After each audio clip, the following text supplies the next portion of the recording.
August 1587, a fleet of 3 small ships cuts through the thick Atlantic fog, carrying 115 souls toward the jagged coastline of North Carolina.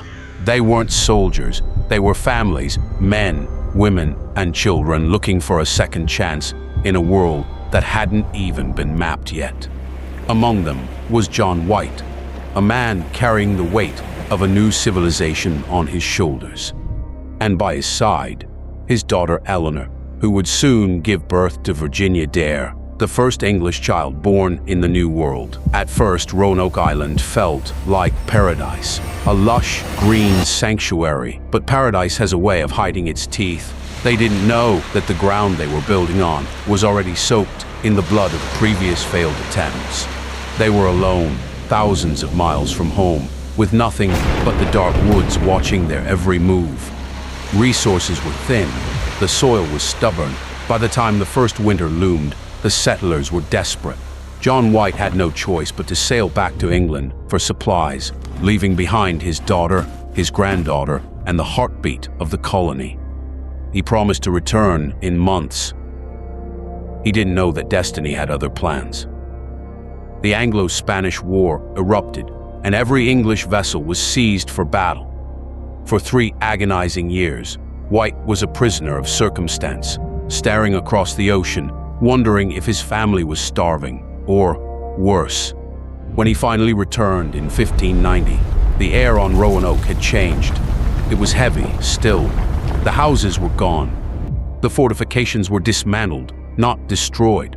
There were no bodies, no bones, no signs of a struggle, just an eerie, echoing silence that seemed to swallow the very light of day.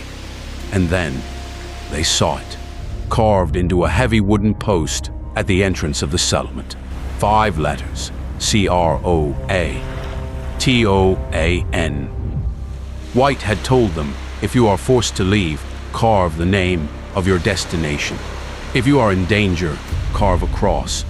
There was no cross, but there was no colony either. Did they move to the nearby island of the Croatan people? Or was CROATOAN something else entirely?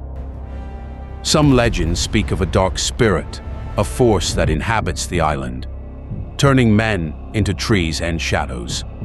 Others point to a more human horror, a massacre hidden so well that not a single drop of blood remained on the leaves. For 4 centuries, we've searched. We've dug through the dirt, analyzed the dare stones, and used ground-penetrating radar. We find fragments of pottery, a gold ring, a snap-haunce log. But we never find the people. It's as if the 115 settlers of Roanoke didn't just die, they were erased from the fabric of reality. Even now, in the age of satellites and DNA sequencing, the lost colony remains the greatest cold case in American history. But why? Is it possible that some secrets are meant to stay buried? As we look back at the declassified maps and the strange coincidences surrounding the island, a chilling thought emerges. Maybe they didn't leave the island. Maybe they are still there, standing in the fog, watching the ships pass by from a dimension we can't see. Roanoke isn't just a place on a map.